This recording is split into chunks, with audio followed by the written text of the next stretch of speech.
Qui a déjà vécu ça à la maison? La fameuse pomme qu'on traîne dans toutes nos boîtes à lunch, mais qu'on finit jamais par manger. Puis, bien, on se demande ce qu'on va finir par faire avec. Donc, au lieu de la mettre au compost, on la trille avant de l'acheter et on utilise toutes les possibilités de la pomme.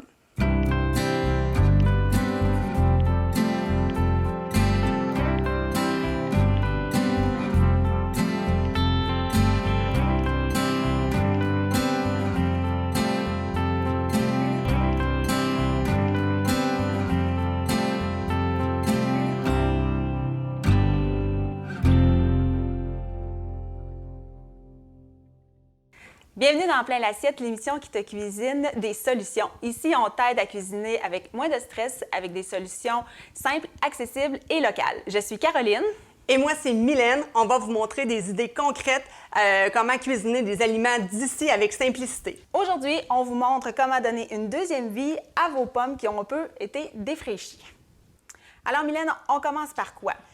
On va commencer par trier les pommes parce que quand on revient de l'épicerie, c'est super important, en fait, de les trier et de les laver. On les a déjà pré-lavées et ensuite, normalement, à l'épicerie, on prend la peine de choisir des pommes qui sont déjà belles, déjà prêtes à consommer, mais des fois, on va dans un verger et on peut avoir des pommes qui sont un petit peu plus poquées ou fripées.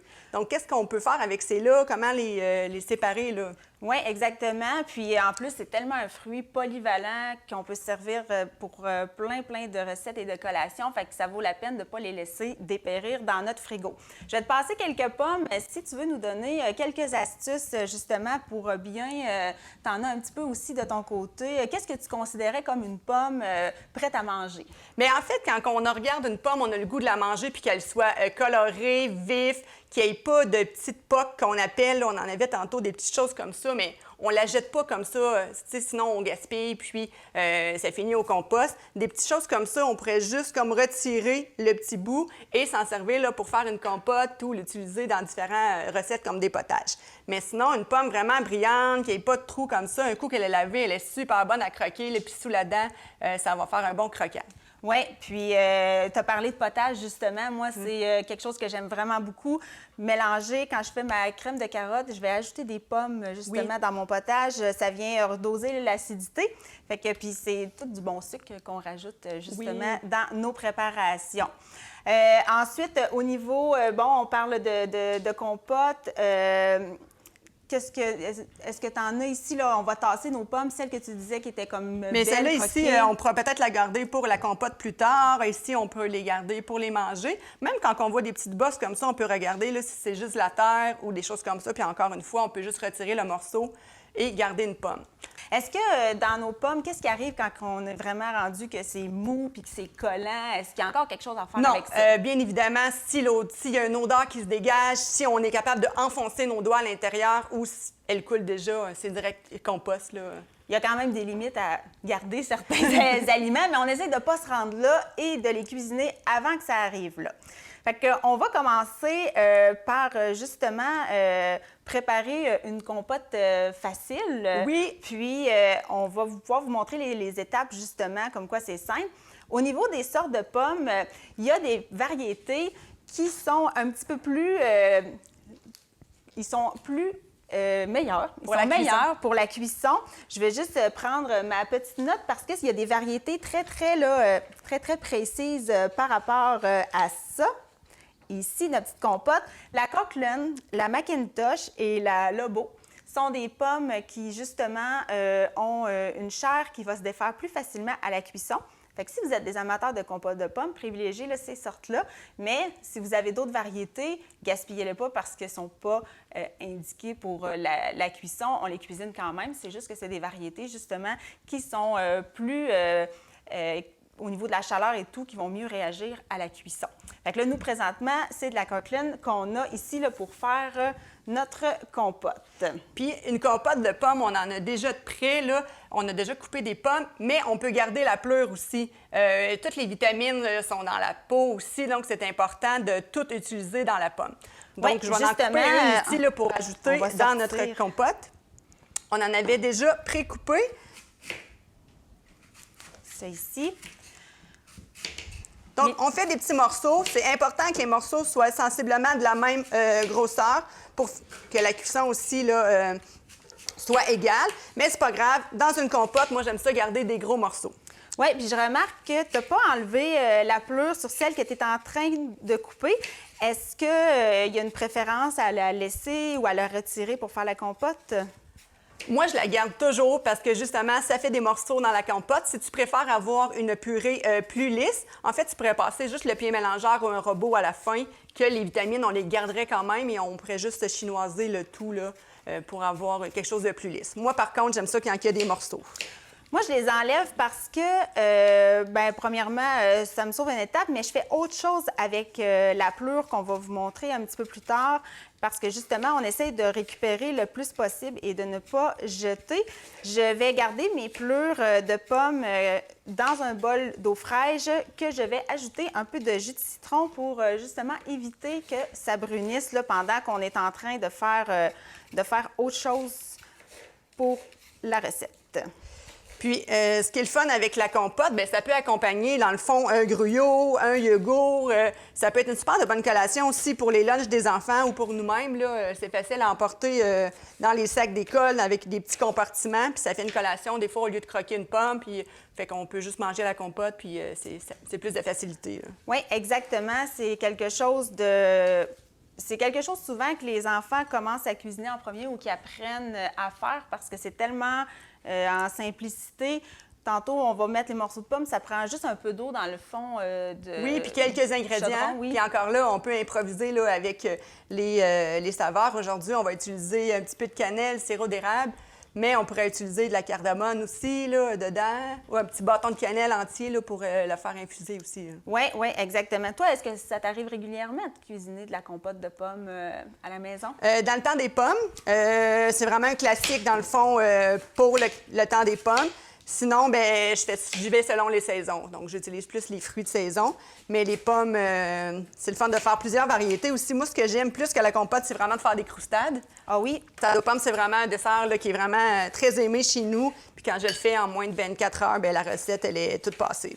Oui, moi, ma fille la cuisine aussi pour mettre dans ses lunchs, dans des petits pots. Puis comme ça, bien, justement, ça permet là, d'avoir des collations plus santé et fait maison et ne pas gaspiller nos fameuses pommes.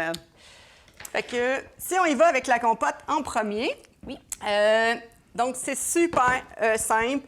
Comme je vous dis, on peut garder les pommes, on peut garder les pelures, retirer les pelures. C'est vraiment votre choix. Ici, on va avoir un mix des deux. Et à la fin, on décide de la consistance qu'on va avoir, si on veut l'avoir plus lisse ou pas. Donc, on pourrait rajouter de la cannelle et un petit peu de sirop d'érable. J'ai ici. Et voilà.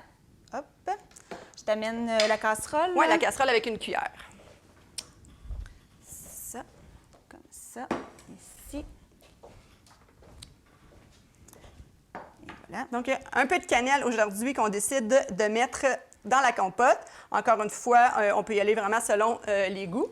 Et on va y aller avec un petit filet de sirop d'érable. Ça va permettre... Donner un petit coup sucré. Oui, c'est ça. C'est vraiment, vous pouvez ajouter aussi du miel si vous voulez ou la laisser là, telle qu'elle, sans ajout de sucre parce que la pomme, c'est déjà un fruit qui a son sucre et qui donne toute sa saveur à la compote. Fait qu'il va manquer juste un filet, un petit peu d'eau à l'intérieur. Un petit peu d'eau dedans. Et on va envoyer ça sur le four là, une dizaine de minutes environ. Donc, on met ça à feu doux, moyen, peut-être 5, 6 selon là, la force de vos poêles. Oui. Et voilà. Puis pendant que ça cuit, dans le fond, on laisse cuire. Caroline, on en a déjà fait pour vous montrer un petit peu le résultat. Oui, exactement. Donc, on brasse. On remet de temps en temps, mais c'est important qu'on laisse l'eau, dans le fond, se retirer au complet. Donc, quand l'eau est retirée et les pommes sont vraiment très tendres, prêtes à être écrasées, c'est là que la compote, elle va d'être prête. Oui, justement, mais ce que j'avais préparé, je l'ai mis dans des petits pots pour les boîtes à lunch. Mais vous pouvez, l'idéal, c'est de la conserver dans un bol hermétique. C'est ce qui va permettre de la conserver là, quand même plusieurs jours. Puis, je l'ai simplement passée au pied mélangeur une fois qu'elle a été cuite. C'est environ, c'est ça, à 10-15 minutes que tu as dit? Oui, au niveau, tout dépendamment de la force des fours. Aussi, la quantité d'eau peut varier aussi. La variété de pommes. Tantôt, on expliquait qu'il y a des variétés qui se défont mieux à la cuisson. Si vous avez une variété qui était plus pour manger, plus croquante, ça peut être un peu plus long à défaire, là, justement, au niveau de la cuisson. Mais l'important, c'est d'y aller là, à feu doux moyen là, pour pas non plus brûler, non, brûler notre compost. Faut pas les brûler. Puis, c'est ça, il va avec la tendreté ou ça. Toi, je vois, Caro, que tu l'avais vraiment lisse, pas de morceaux, pas de pleurs à Non, l'intérieur. j'avais retiré les pleurs avant de le faire, mais c'est vraiment une question de goût, là, ça, par rapport aux pleurs. Puis en parlant de pleurs, tu sais, au lieu des jeter, qu'est-ce qu'on peut faire avec? Je vois que tu as commencé déjà à en éplucher. Oui, dans le fond, ce que j'ai épluché, je l'ai mis dans mon eau citronnée, mais on va en faire des chips, des croustilles de pommes.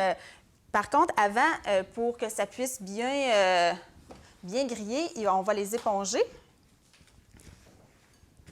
Ici. Tiens, tu vas les mettre là. Parfait.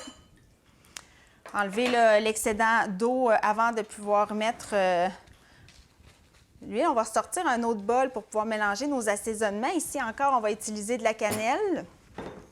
Fait que j'éponge bien mes pleurs de pommes. Ça, c'est une collation aussi ultra simple à faire, mais super bonne dans les... on peut mettre ça dans nos yogourts, dans nos gruyos. On va pouvoir vous montrer là, le résultat final. Aujourd'hui, on va les faire cuire à l'air fryer. Vous pouvez les faire cuire au four sur une plaque tapissée de papier parchemin. C'est juste un petit peu plus long, peut-être une vingtaine de minutes à 350, on surveille. C'est sûr que si vous pelez avec une épaisseur de chair, ça va être un peu plus long. On essaie, quand on veut faire cette collation-là, d'y aller le plus mince possible. C'est ce qui va permettre de cuire plus rapidement puis d'aller chercher un croustillant aussi. Si on laisse beaucoup de chair, si vous êtes quelqu'un qui pelez vos pommes au couteau puis qu'il reste beaucoup de chair, ça peut être un peu plus long et ça peut venir par confire et non griller là, quand on vient là, pour faire les petites croustilles de pommes. Puis au niveau de conservation, un coup qu'on les a faites, ensuite, ça se garde quelques jours? Oui, quelques jours encore dans un contenant hermétique. Puis à l'abri de la lumière, on met ça au garde-manger puis on peut s'en servir là, sans problème. Là, au moins une semaine, mais souvent, quelques pommes comme ça, on va après 2-3 fois, il en Nos restera enfants, plus. après 24 heures, il n'y a plus de collation. Non, c'est ça, exactement. Pour pouvoir leur donner un petit doré, on va rajouter un filet d'huile dedans. On va se prendre ici, attention, une petite fourchette pour mélanger. Tiens, tu peux rajouter une pincée là, de cannelle dedans. Donc, une petite pincée de cannelle, encore là, on peut jouer avec les épices. Puis, on met-tu du sirop d'érable? On peut, mais il faut en mettre vraiment un petit filet pour éviter que ça caramélise ou ça confit et qu'on va avoir un petit peu plus de croustillant, là. Fait qu'on les enrobe bien. Puis, comme ça, c'est ça qu'on va venir chercher là, au niveau de la chip de pommes. J'ai ici, justement, les tests. Tu pourras montrer, Mylène, pendant que je vais aller à l'air fryer, mettre ça, là. Je vais aller chercher le panier pour pouvoir le mettre dedans. Tu peux montrer, dans le fond, j'ai 2 sacs parce que j'ai fait avec juste cannelle et un autre avec un peu de sirop d'érable, justement. Si vous utilisez, peu importe si vous utilisez une plaque ou une friteuse à air, l'important, c'est d'avoir une seule couche et ne pas les faire s'empiler pour s'assurer que le croustillant soit vraiment là, sur toute la pleure au complet. Fait que ça, c'est l'astuce. Sinon, faites plusieurs fois des cuissons pour justement vous assurer que vous avez juste un étage là, de pleure dedans. Oui, puis ce serait la même chose pour le four, là, sur Oui. un papier là, parchemin. Oui, on s'arrange pour qu'ils ne se touchent pas. Puis, justement, on étale là, comme il faut ça. On fait à peu près, là, dans mon petit panier, moi ici, là, je fais à peu près 2 cuissons pour m'assurer que ça soit bien là, Oui, bien distancé. croustillant, Ouais. puis pas collé. Fait que j'allais mettre ça dans la friteuse à air pour avoir nos petites chips.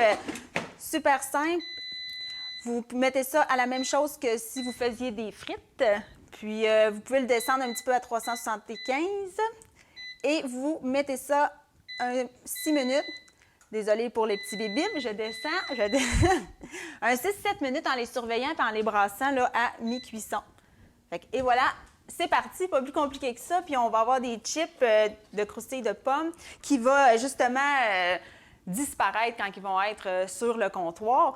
Puis je voulais apporter là, une petite statistique intéressante au niveau des pommes. Au Québec, on récolte plus de 100 millions de livres de pommes chaque année. Fait que c'est vraiment un fruit accessible et surtout économique, puis qu'on devrait vraiment valoriser plus dans notre alimentation. Oui, puis aller au verger, c'est super le fun. C'est une belle activité avec les enfants, surtout les tout petits, même les grands. Ils aiment ça aller chercher leurs pommes, monter dans les arbres, utiliser les échelles. Puis ça fait des pommes aussi qu'on utilise localement. Oui, exactement. On a tellement de bons producteurs au Québec, puis c'est accessible à l'année parce que c'est un fruit qui se conserve dans des espaces au niveau des producteurs, qui fait que peu importe la période de l'année, qu'on soit en janvier ou en avril, hors de la récolte, bien, on a accès à des pommes du Québec, justement. Et là, j'ai vu que tu en avais déjà fait. Oui. Est-ce qu'on y goûte? C'est quelle sorte déjà? Bon, bien, dans le fond, j'ai fait le test avec les croustilles juste cannelle et huile ici. Fait que vous voyez un peu là, ce qui est de la couleur. Et l'autre ici avec le sirop d'érable qui avait été là, ajouté. Fait que ils ont été faits la veille, puis ils sont encore très croquantes. Je les ai simplement gardées dans un petit sac Ziploc. Comme je dis, un pot hermétique, ça suffit pour pouvoir les conserver. On peut émietter justement là, sur un yogourt à la vanille, nature, dans le griot. Puis vous allez chercher là, tous les nutriments qu'il y a dans la pleure. Oui, puis c'est super bon. Puis oui, effectivement, là, je vois déjà le potentiel sur un bol de smoothie, peu importe, sur la compote de pommes pour avoir des morceaux additionnels aussi. Ouais. Ça fait une bonne collation aussi, là, au lieu de manger des croustilles, on se tourne vers le fruit. C'est une façon différente de manger le fruit aussi. Oui, exactement. On ne s'assit pas devant un film pour pouvoir, avec un gros sac, manger ça, mais je trouve que c'est vraiment parfait à laisser sur le coin de la table pour faire manger plus de fruits aux enfants aussi. Ça, ils vont passer, ils vont se prendre une petite poignée, puis ça les évite d'aller fouiller dans le garde-manger et de se gaver de biscuits et autres. Je ne sais pas si tu as ce problème-là chez vous, là. Moi, le garde-manger... Bien, si on les met, les collations, sur la table à la vue de tout le monde, ils vont tous les manger. S'ils sont cachés, ils vont aller à la première chose qu'ils vont voir. Oui, exactement. Puis en même temps, bien, si on les a fait participer, on les a fait couper, faire la compote, c'est encore plus valorisant de pouvoir manger ce qu'ils ont cuisiné là, avec nous. Puis c'est parfait, là, si vous avez des jeunes enfants à la maison, là, de l'âge primaire, là, ils vont vouloir les éplucher, ils vont vouloir les faire cuire. C'est quelque chose qui est facile pour eux. Il n'y a pas trop d'ustensiles de couteau à manipuler là, au niveau de l'économe. Ça se fait quand même bien. Dans Plein l'assiette, on est une émission éducative, puis justement, on veut voir avec vous des mythes, des réalités ou des choses qu'on entend parler et qu'on va démystifier ensemble. Par rapport aux pommes, tantôt on a trié et tout ça, est-ce que le fait qu'elles soient un peu flétries, très poquées, perdent en nutriments? Donc, les pommes, ils ont encore leurs vitamines, c'est sûr, ils sont encore... L'important, là, c'est de regarder l'intérieur de la pomme. On enlève les morceaux qui sont pas bons comme ça ici. Ceux-là, ça peut aller au compost. On peut en enlever encore là, quand on voit un petit morceau de noir. Caro, pendant que je parle des pommes, juste aller voir pour la compote, ça commence à sentir, justement, qu'on est à faible bouillon pour pouvoir là, y aller quand même tranquillement. Il ne faut pas trop les chauffer. On remue. On en a encore pour quelques minutes ici, puis je vais en profiter en même temps pour vérifier là, ici mes pleurs qui sont déjà...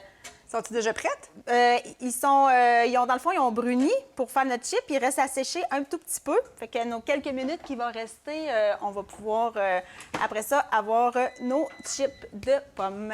Qu'est-ce que je disais pendant que tu étais partie voir les pommes, c'est qu'on enlève les gros morceaux. Puis l'important, c'est d'aller voir l'intérieur. Si elle est encore ferme et tout, juteuse, la pomme est encore bonne. Oui. Donc, faut pas jeter les pommes, là. Il faut vraiment les utiliser à leur plein potentiel. Oui, puis c'est justement, comme tu dis, ils ont encore tous leurs antioxydants, tous leurs nutriments, même s'ils sont un peu vieilles. Exactement. On utilise le plein potentiel des pommes. C'est super important.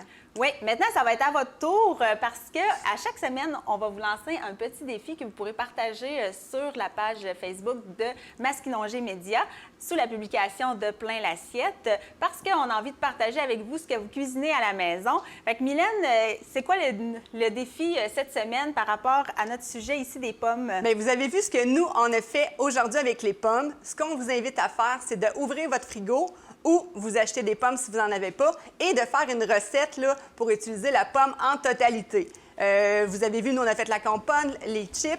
Il y a plein d'autres recettes qu'on a mentionnées ou peut-être que vous êtes vous-même créatif là, et pouvez utiliser les pommes sous différentes façons. Et on a vraiment hâte de voir là, ce que vous allez faire à la maison.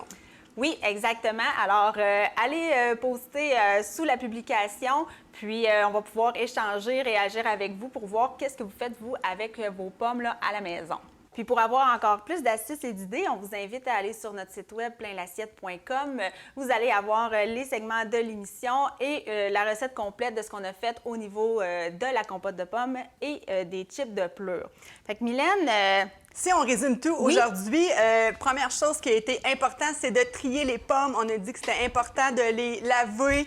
C'est important parce qu'à l'épicerie, tout le monde y touche, dans le transport. Donc, on les lave. Première chose importante. Ensuite, on a fait la compote de pommes. Oui, exactement. Qu'on va prendre la peine de goûter. Aujourd'hui, la compote, on l'a faite avec un peu de cannelle et un petit peu de sirop d'érable. Caroline, toi, tu l'avais gardé sans pleure quand tu l'as faite. Aujourd'hui, on vous a montré qu'on pouvait garder les pleurs. Donc, c'est vraiment à vous de choisir. Donc, on goûte? Oui, on va goûter ça. Ça aussi, fait avec justement les pommes avec de la coqueline. Ça aussi, dépendant de ce qu'on choisit comme variété, peut influencer le goût. Même la couleur aussi. Hein. Des fois, on a des compotes de certaines variétés de pommes là, que c'est très, très rose dedans. Là. On peut ajouter un peu de fraises, des fruits, des bleuets aussi. C'est vraiment très polyvalent aussi. Là. C'est délicieux, c'est frais. Puis moi, je trouve que c'est encore meilleur quand ça l'a reposé 24 heures. Ça l'a passé tout le temps au frigo. Donc, on a plus la fraîcheur des pommes là, à ce moment-là. Oui, exactement. Je suis allée chercher nos chips de pommes. On voit qu'on a rajouté là, du sirop d'érable. Ça fait que c'est un petit peu plus bruni. Idéalement, on les installe sur... une grille comme ça ici pour pouvoir les faire sécher un peu à l'air et refroidir. Ils vont venir chercher encore plus de croquants. Fait que vous voyez, ça a pris quelques minutes. Ils ont cuit justement pendant l'émission. Puis 6-7 minutes, dépendant de la puissance que vous mettez. Puis vous avez quelque chose de prêt là, quand même très rapidement. Oui, puis tout dépendamment de la grosseur de l'air fryer, on peut faire une quantité un petit peu plus grosse si vous avez 2 paniers ou sinon, comme on a mentionné, on peut le faire cuire au four. Oui, ça peut prendre à peu près une vingtaine de minutes à 300. On les surveille, on les tourne, puis vous allez avoir le même résultat. Pas besoin d'avoir... ce qui est bien dans ce type de recette-là, pas besoin d'équipement, d'avoir beaucoup d'équipement en cuisine. Ce que vous avez déjà fait très bien l'affaire pour pouvoir cuisiner ce genre de collation-là. Puis on avait combien de pommes avec les retailles et cela? Dans le fond, on a fait 3 pommes pour la compote, dont 2 avec les pleurs, puis une que tu as inclus là, la pleure dans la compote qu'on a fait. Fait que avec 3 pommes, là, on peut facilement faire une bonne tasse de compote de pommes, tout dépendant aussi de la grosseur. Là, ici, on a vraiment des belles grosses pommes qui ont été... qu'on s'est servi pour faire la recette et les Je vais quand même goûter à celle-là, vu qu'il sort du four. Oui. Il y a un sirop d'érable aussi. Oui, exactement. Donner un petit peu de caramélisé. Oui, c'est très bon. Et ça a de l'air à quoi, la compote? Bien, ça s'en vient. C'est sûr qu'en ayant eu un peu les pleurs, il y a encore quelques minutes, puis j'ai mis ça à feu un peu plus doux parce qu'on ne veut pas avoir un dégât en pleine émission. Alors, sinon, bien, quand vous le faites à la maison, restez proche parce que le sucre, ça change vite avec la température. Vous surveillez. Puis, dans une 10-15 minutes, vous avez une compote. Là, quand on la surveille, là, nous, ici, on agit sécuritairement parce que, justement, pour pas qu'il arrive rien de dégâts. Fait que c'est nos recettes faites avec les pommes cette semaine. On vous remercie de nous avoir laissé entrer dans votre cuisine et de nous permettre de partager ces astuces-là avec vous. Puis, tous les gestes que vous faites au quotidien, autant au niveau des fruits ou des pommes, ça compte. Des fois, c'est des gestes on aurait dit, on va juste l'acheter, la pomme, mais ça fait beaucoup de gaspillage. Puis, au niveau côté budget aussi, c'est des économies qu'on fait là, quand on peut utiliser les fruits comme ça. Là. Oui, exactement. Alors, j'espère que ça va vous permettre de voir votre frigo autrement et surtout vous inciter à cuisiner simplement. Donc, on dit à bientôt dans Plein l'assiette.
Dans la famille du côté de ma mère, il y avait mon oncle Edmond, qui était bien smart et parlant l'anglais, surtout quand il était rond. Il faisait des beep beep, do you speak English, mais I can talk faster than you.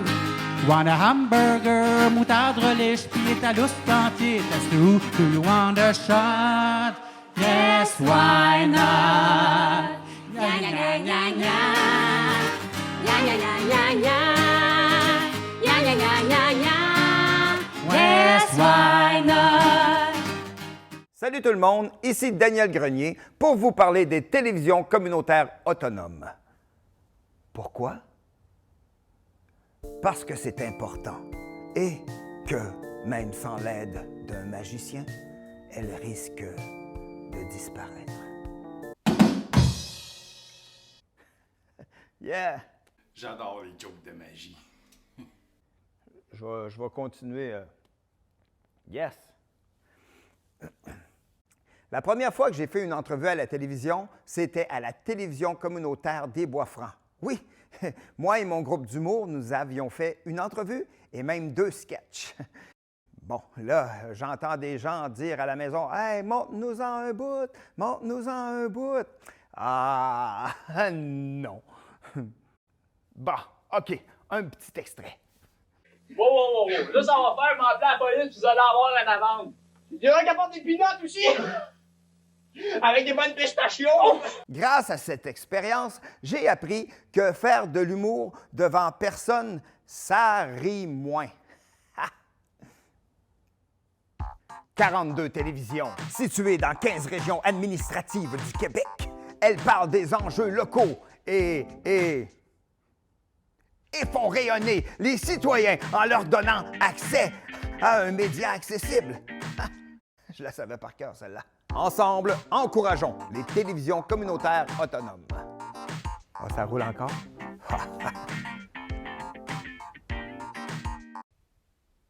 J'ose ma télé communautaire.